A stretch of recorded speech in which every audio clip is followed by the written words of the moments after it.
I will show you the best way to open the whole coconut using an oven, or a microwave or a fridge. First step is to drain out the water of the coconut. For this, locate the 3 eyes at the top of the coconut. Now insert a corkscrew or a screwdriver to puncture 2 of these eyes. Pour the water in a bowl.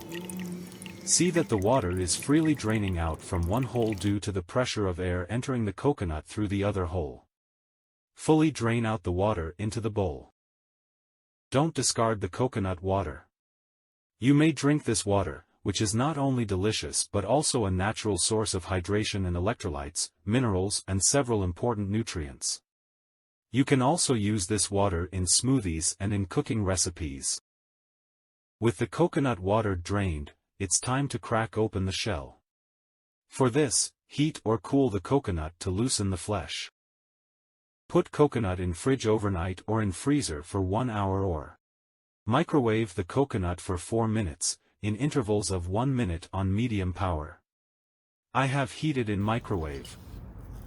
Hold the coconut in your one hand and using a hammer, gently tap around the equator of the coconut, rotating it as you go.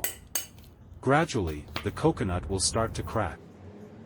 You can take a flat screwdriver and place it on the eye at an angle and lightly hit to remove the shell. Continue until you open the whole coconut.